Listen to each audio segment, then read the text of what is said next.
cela fait plusieurs années que l'association PSO-Contact organise des salons comme ceci.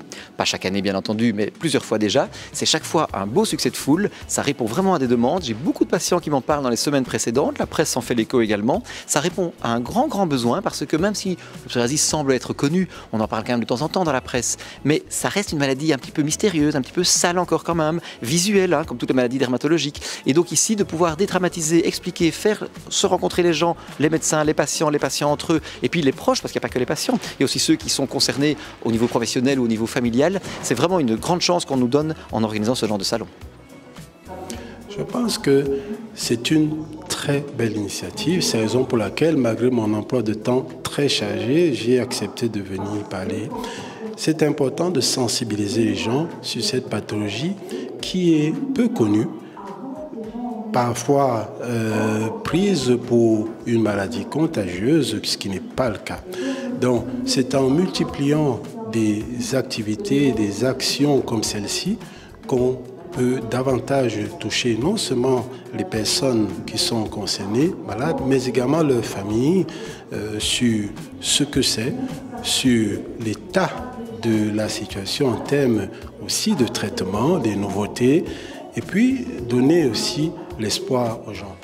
Je pense que c'est très important de collaborer avec les associations de patients parce que les patients sont très demandeurs et c'est une bonne nouvelle, surtout de nouveau pour une maladie qui est particulièrement impactante au quotidien et qui évolue de façon chronique. Donc les patients qui viennent sont aussi des personnes qui sont très demandeuses. On le sent aux questions qu'ils posent. Ils sont déjà aussi très instruits, ils veulent encore aller plus loin.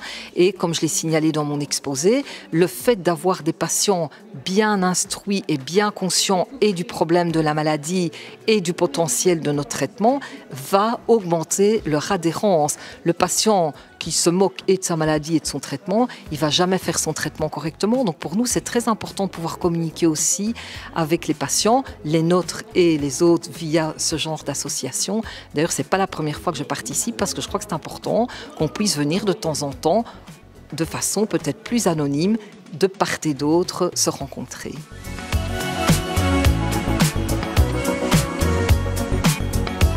Alors c'est à mes yeux un rôle absolument essentiel pour faire connaître la maladie, pour faire connaître ses différents aspects, ses possibilités de prise en charge. C'est également essentiel dans leur rôle de communication vis-à-vis du politique, vis-à-vis de la représentation des malades face aux politiques. Très souvent, les maladies cutanées sont ignorées par nos décideurs. Et les traitements qui doivent être remboursés ne le sont pas toujours, justement par méconnaissance de la maladie.